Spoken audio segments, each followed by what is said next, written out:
Hello everybody, good morning and welcome back to my YouTube channel. I hope you all are fit and fine. बिल्कुल रहिए, fit and fine नहीं है फिर भी रहिए because tomorrow you are going to appear for your examination, right? तो today's video is dedicated for CTET examination December 2024 और जिनका पेपर कल 14th दिसंबर को है उनके लिए all the best and for 15th दिसंबर वालों के लिए भी क्योंकि संडे को है। कोशिश करेंगे जो टाइमिंग है ना आपका टाइमिंग से थोड़ी देर पहले पहुंच जाए, ऐसा नहीं कि 5-10 मिनट का टाइमिंग रखें। नज़दीक भी है, कभी कभी ट्रैफिक सब अधिक रहने की वजह से देर हो जाती है, तो कोशिश कीजिए 1 घंटा पहले पहुंच जाए अपना एक आईडी और एडमिट कार्ड के साथ, और कुछ नहीं है, ठीक है। Okay, so today's video is English pedagogy और मात्र मैं 5 कराऊंगा। कितना कराऊंगा? 5। ये 5 ही क्यों कराऊंगा? 105 तक हो गया था ना, 106 से 110 तक ये 5 है। 6, 7, 8, 9 और 10 टोटल कितने क्वेश्चन है? 5। इतना मज़ेदार क्वेश्चन है ना आपका सीटेट का पेडागोजी का ना, स्पेशली इंग्लिश की बात हो तो यदि आप इंग्लिश पढ़ सकते हैं, वैसे पढ़ना तो आप लोग को आता है, it means something you can understand, right? And if you are able to speak then it's all right. तो उनके लिए जो बिल्कुल एकदम तुक्का मारने पे है उसके लिए नहीं है, ठीक है। जो बिल्कुल तुक्का मारना है, थोड़ा पढ़ सकते हैं, तो यदि आपके पास टाइम बचेगा तो आप पढ़ लीजिए। और ये 5 वीडियो 5 क्वेश्चन में ना आपका सोचिए 5 नहीं है 50 के बराबर है, क्योंकि ये जो फील्ड है ना ये सब क्वेश्चन सारे पैटर्न में रहेंगे, सारे पेपर्स में रह सकते, चाहे पेपर 1 हो आपका 1 to 5 या फिर 6 to 8। पेडागोजी जो है सबसे ज़्यादा रहता है, शिक्षा शास्त्र, शिक्षण शास्त्र से सबसे ज़्यादा क्वेश्चन रहते, ये इंग्लिश के लिए है। वैसे और भी हिंदी शिक्षा शास्त्र रहेंगे तो हिंदी में रहेंगे, इंग्लिश वाला का ऑप्शन नहीं कि फिर हिंदी में पढ़ा जाए, because both languages are on the same syllabus, तो हिंदी हो या इंग्लिश। चलिए बढ़े, I won't take your much timing. So see, मैं क्वेश्चन की ओर बढ़ता हूं। क्वेश्चन नंबर 106 बड़ा मजेदार है, आराम से पढ़िए, बस 5 ही पढ़ना है और 5 जो आपका ना 50 के बराबर है, ठीक है। समझ गए? रट्टा मारना तो फटाफट टिक मार देते, हो गया। देखिए question number 106, a teacher at the secondary stage gives a text or short story and asks them to read and discuss. Teacher क्या देते हैं? टेक्स्ट देते हैं या फिर शॉर्ट स्टोरी देते हैं, और क्या कहते हैं? कहते हैं read and discuss meaning and idea of the text. एक छोटा सा टेक्स्ट दिया, फिर स्टोरी दिया, लिखे रिटन है, उसे कह दिए बच्चों को इसे पढ़िए और मीनिंग के साथ आपस में डिस्कस कीजिए, यही है। ओके, अब देखते हैं what did teacher attempt to develop in the learners.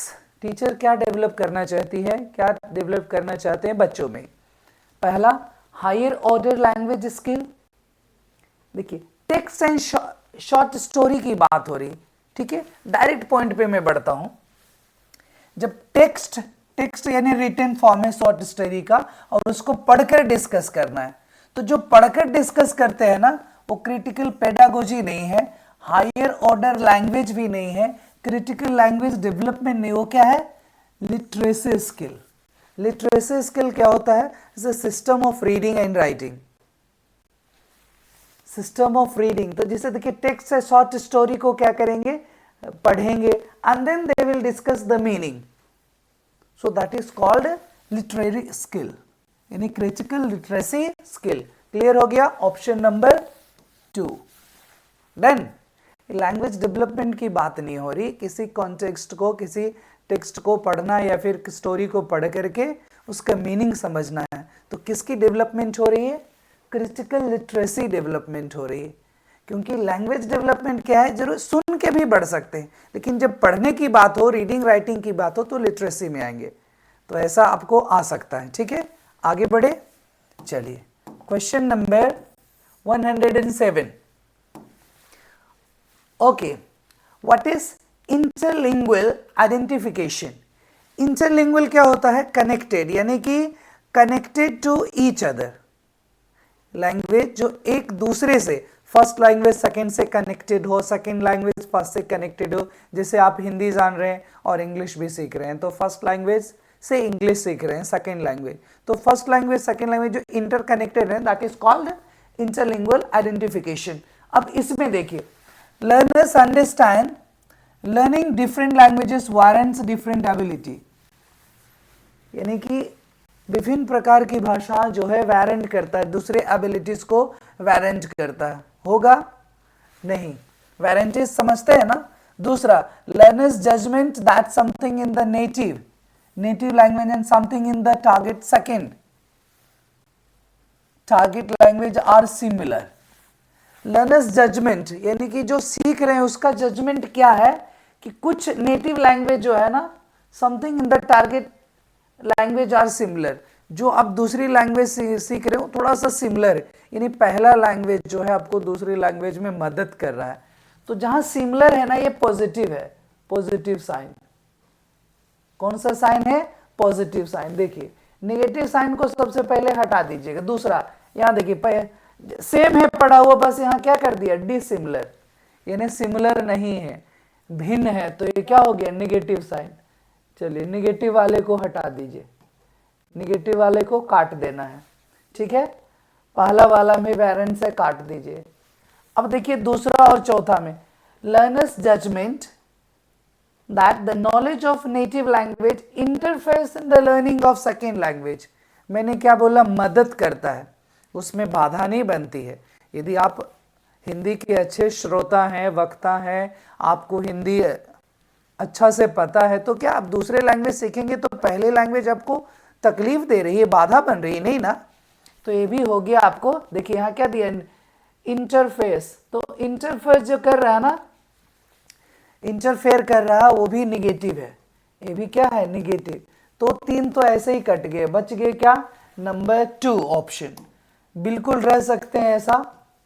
21 को देख करके दिए, लर्नर्स जजमेंट नेटिव लैंग्वेज और something in the target language are similar. तो एक तो नेटिव लैंग्वेज जो आपका अपना है और दूसरा जो मदद करे वो थोड़ा सा सिमिलर। क्या हेल्प कर रहा है? हेल्प कर रहा है, इसका मतलब है आपको हेल्प कर रहा है। और दूसरा में डिसिमिलर यानी कि मदद नहीं कर रहा है, बिल्कुल भिन्न है। और तीसरा में दिखा रहा है कि इंटरफेयर कर रहा है, ये भी गलत बात है। तो ऑप्शन नंबर 2 चलिए बन पा रहा है। Okay, next we move. बस 3 और है। 108 ये आपको देखने में लग रहा है क्वेश्चन तो एक बहुत लंबा खींच गया। यदि आपको देखने में दिक्कत है ना, आप क्या करेंगे और इसको थोड़ा क्वालिटी को बढ़ा लीजिए। बस 5 ही करेंगे हम लोग। A language teacher tales a story in English. Language teacher जो है क्लास में क्या कहते हैं? स्टोरी। अब ध्यान दीजिए, story in English and ask learners to work in a group and tell the story in language known to them. बड़ा मजेदार है, इसको समझिए, बहुत मुश्किल नहीं है। इंग्लिश टीचर जो है, लैंग्वेज टीचर इंग्लिश में स्टोरी कहती है या कहते हैं, और अपने बच्चों से भी कहते हैं कि आपस में जो लैंग्वेज जानते हैं, लैंग्वेजेस नोन, जो लैंग्वेज जानते हैं उसे क्लास में कॉमन लैंग्वेज, क्लास में जो कॉमन लैंग्वेज, जैसे इंग्लिश मीडियम है तो इंग्लिश की होगी, हिंदी मीडियम है तो मीडियम हिंदी होगा, तो जो कॉमन लैंग्वेज क्लास का है उसमें आप लोग क्या करेंगे? ग्रुप में डिस्कस करेंगे। Next, what is the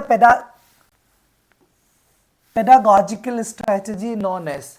teacher का जो शिक्षण शास्त्र है, शिक्षा सिखाने का स्ट्रैटेजी, वो क्या है? लैंग्वेज एक्विजिशन, क्या लैंग्वेज ग्रहण करा रहे हैं, लैंग्वेज सिखा रहे हैं, या फिर मल्टीलिंगुअल पॉलिसी है। दूसरा है आपका ट्रांस लैंग्वेजिंग, तीसरा मल्टीलिंगुअल पॉलिसी और मल्टी लैंग्वेज टीचिंग। पहला आपने क्या देखा? English teacher tells the story in English, और क्या कह रहे हैं? जो लैंग्वेज कॉमन है क्लासरूम में उसमें डिस्कस करेंगे। तो ये ट्रांसलेटिंग हो रहा है, यानी कि ट्रांस लैंग्वेजिंग का मतलब होता है एक लैंग्वेज से दूसरे लैंग्वेज में कन्वर्ट करना, सीखना, वो हो गया ट्रांस लैंग्वेजिंग। और मल्टीलिंगुअल पॉलिसी, मल्टी लैंग्वेजिंग क्या होता है? मेनी लैंग्वेजेस, यहाँ मेनी लैंग्वेजेस की बात नहीं हो रही, बस 2 ही लैंग्वेज की बात हो रही। इंग्लिश में स्टोरी कहा गया और उसे अपनी भाषा में जो कॉमन लैंग्वेज है उसमें डिस्कस करनी। तो क्या हो रहा है? ट्रांस लैंग्वेजिंग। फर्स्ट लैंग्वेजिंग यानी फर्स्ट लैंग्वेज जो है दूसरे लैंग्वेज में हेल्प कर रही है। तो सुन लिए इंग्लिश में और उसे अपनी लैंग्वेज में करना, वो क्या हो रहा है? Translanguaging, option number 2। Clear? चलिए नेक्स्ट वी हैव 109। बस 2 और है। ये थोड़ा सा बड़ा लग रहा ना, लेकिन ये आपको कई बार बहुत लोग बताए होंगे, जितने भी टीचर हैं आपको सीडीपी पढ़ा रहे होंगे या फिर कोई भी पेडागोजी पढ़ा रहे होंगे, शिक्षा शास्त्र पढ़ा रहे, शिक्षण शास्त्र पढ़ा रहे, पक्का पढ़ाए होंगे। लग रहा आपको बहुत बड़ा, मैं इसको पढ़ देता हूँ, ठीक है? और मैं इसको बताता हूँ। Teacher of class 7 conducts a pair of activity. Class teacher जो है 7 की पेयर ऑफ एक्टिविटी, वो कैसी एक्टिविटी है? Pairs are given to story of 10 sentences. 10 sentence की एक स्टोरी है और सबको पेयर में कर दिए, इन्हें की जोड़ा लगा दी। चलिए एक इधर हो जाइए, एक इधर हो जाइए, एक इधर। 10 है तो 5 पेयर्स लग गए, right? One in the pair reads out the first sentences and other in the pair rights the sentence. ये कहा गया है कि पहला पेयर उसको पढ़ता है और दूसरा पेयर उसको लिखता है। कितने सेंटेंसेस? 10 सेंटेंसेस। टीचर ने दिए 10 सेंटेंस को और उसको ग्रुप में बांट दिया। सपोज मैं हूं और मेरे साथ कोई और है। मैं जब पढ़ रहा हूं तो वो लिख रहा, और जब वो पढ़ रहा तो मैं लिख रहा हूं। इसको क्या कहते हैं? Likewise pair complete the whole story. और इसी तरह से 10 लाइन्स का जो स्टोरी पूरा हो जाता है, later the complete the writing with the original text given to them. Later they compare their writing, अपना राइटिंग को भी कंपेयर करता ओरिजिनल टेक्स्ट से। What is the activity known as? ऐसी एक्टिविटी क्या है? देखिए, mutual dictation, mutual writing, mutual listening, sentence dictation. बहुत बच्चे लोग मार देंगे सेंटेंस डिक्टेशन। डिक्टेशन का मतलब क्या होता है? श्रुत लेख बोले या फिर श्रुति लेख, सुनकर जो लिखना है ना, उसी को बोलते हैं डिक्टेशन। तो पहला आप जो लिसनिंग है हटा दीजिए, क्योंकि एक पेयर बोल रहा दूसरा लिख रहा, तो लिसनिंग हटा दीजिए, ठीक है? हट गया। अब डिक्टेशन वाला राइटिंग भी हटा दीजिए। सुनकर लिखना को डिक्टेशन कहते हैं। बड़ा सिंपल लैंग्वेज, बचपन से करते आए, नहीं? टीचर बोलते हैं लिखते हैं, लेकिन यहाँ टीचर कह नहीं रहे हैं, बच्चे खुद आपस में कर रहे हैं। एक बोल रहा, एक लिख रहा, फिर दूसरा बोल रहा, फिर वो लिख रहा। उसको कहते हैं म्यूचुअल। क्या कहते हैं? म्यूचुअल। अब देखिए, म्यूचुअल डिक्टेशन है या सेंटेंस डिक्टेशन? कहेंगे sir sentence dictation. Dear, it's wrong. क्यों? ये टीचर यदि डिक्टेट कराते हैं ना, सेंटेंस डिक्टेशन, लेकिन जब आपस की बात हो रही है, मैंने आपको डिक्टेट करा दिया, आप मुझे करा दें, तो उसको क्या कहते हैं? Mutual dictation. डन?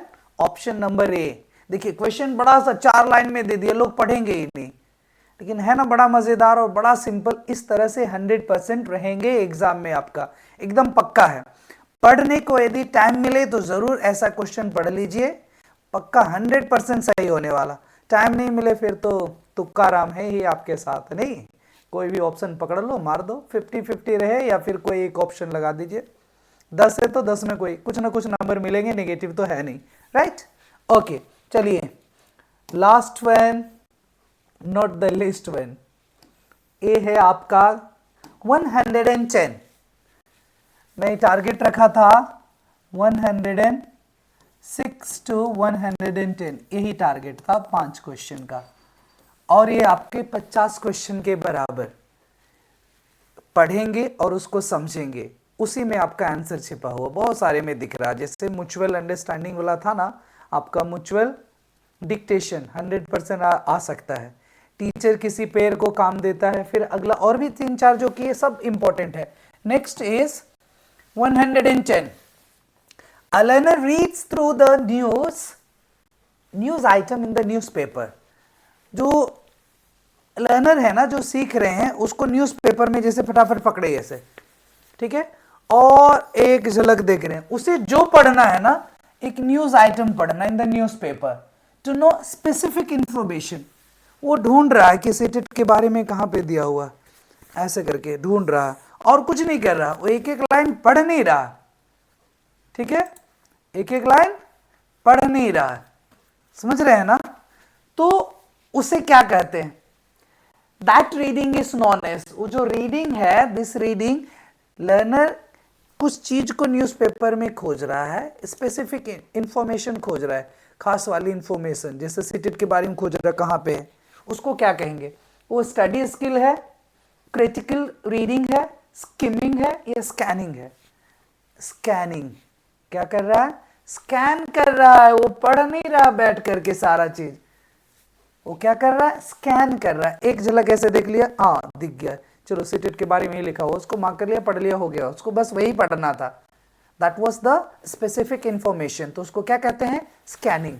हो गया 5 आपका पूरा कंप्लीट। बस रिलैक्स हो जाइए और अच्छी तरह से टाइम मैनेजमेंट कर लीजिएगा एग्जाम में, क्योंकि बहुत सारे बच्चे हैं ना जो फर्स्ट टाइम दे रहे हैं या फिर जो बार बार सीटेट नहीं पास कर पा रहे हैं, उन लोगों के लिए है टाइम मैनेजमेंट। जो सेक्शन पहले बन रहा है ना, जो आपको लग रहा है कि हिंदी वाला मैं जल्दी पढ़ के बना सकता हूँ, फटाक से उसको कर लीजिए। और नंबरिंग देखिएगा, लैंग्वेज फर्स्ट, लैंग्वेज सेकेंड में कंफ्यूज नहीं, वीडियोस में बना चुका हूँ, आप देख भी चुके हैं, ठीक है, उस पर ध्यान दीजिएगा। लैंग्वेज मिक्सअप नहीं करना है, लैंग्वेज फर्स्ट आपका हिंदी चूज है तो हिंदी वाला ही बनाना है, सेकेंड इंग्लिश का है तो इंग्लिश का, क्लियर? और टाइम मैनेजमेंट ऐसे ही, जो पहले आ रहा फटाक से टिक कर लीजिए, गोला कर दीजिए, हो गया, जो है आप उसको मार्क कर लीजिए। रफ पेपर रहेंगे, रफ स्पेस रहेंगे, आप उसमें रफ चाहिए तो कर सकते हैं, जो पहले आ रहा उसको कर लेना, ठीक है? और सीडीपी ना बड़ा उलझा हुआ रहेगा आपका, सबसे ज्यादा का है, लेकिन उसको मैं कहता हूं लास्ट में कर लीजिए, लैंग्वेज पहले कर लो, उसमें आपका स्कोरिंग हो सकता है, आप जानते हैं, है ना? और फिर जो भी आपका मैथ्स एसएसटी उसको कर लीजिए। और सीडीपी सबसे ज़्यादा इंपॉर्टेंट है, सबसे ज़्यादा क्वेश्चंस बनते हैं, तो उसके लिए टाइम दे करके पढ़िएगा। तो जो जल्दी हो रहा है उसे पहले कर लीजिए फटाक सा, और फिर सीडीपी को आराम से पढ़िए और बनाइए, बन जाएंगे, right? So all the best for your exam, see you after the exam and let me know how was your performance in the exam, right? कैसा एग्जाम जाएगा आप बताइएगा ज़रूर कमेंट में, sir it was awesome, fabulous. और फिर रुकना नहीं है, क्या करना है? रुकना नहीं है, रिलैक्स हो जाइएगा एग्जाम के बाद, right? So all the best. अब ज़्यादा कुछ नहीं बोलेंगे, इतना आज के लिए आपके लिए काफ़ी है। रिलैक्स रहिए, बार बार कह रहा हूँ, रिलैक्स रहिए, आराम से क्वेश्चन पढ़ करके आंसर दीजिए, बिल्कुल बनेगा और 100% आपका रिजल्ट रहेगा। Thank you. Take care, everybody.